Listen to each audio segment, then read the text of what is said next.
Thanks for joining us. I'm Laura Yamada. And I'm Paula Akana. The man called the King of Birthers is in town from Chicago, and he's threatening to sue the state a second time over President Obama's birth certificate.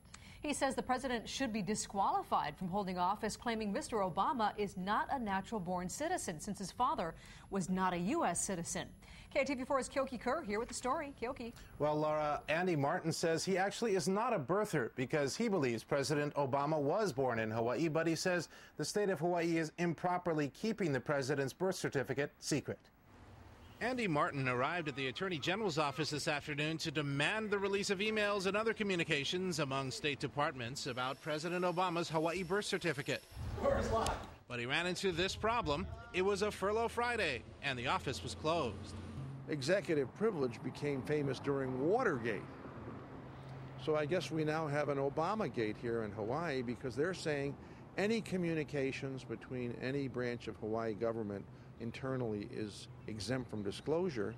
He threatens to sue because the state has denied his request for internal communications involving the governor, her cabinet, and others about President Obama's birth certificate. Martin is a Republican from Illinois who says he's run for office several times and has never been elected. He's already lost one lawsuit here trying to force the State Department of Health to disclose Mr. Obama's birth certificate because state law only allows disclosure to the person themselves, their family, or legal representatives. My birth certificate, if it was in Honolulu, was probably private. His is, and probably yours is, and his is. But the President of the United States, it's a historical archive now. Martin believes President Obama violates the constitutional requirement that the president be a natural-born citizen because his father was a Kenyan national, so both his parents were not U.S. citizens. I asked him if the child of an immigrant should not be the president of the United States. If his parents didn't meet the natural-born test when he was born, personally, I would enforce the Constitution, yes. Isn't that racist and xenophobic? No, not at all. That's what the Founding Fathers intended, that you have some long-standing ties.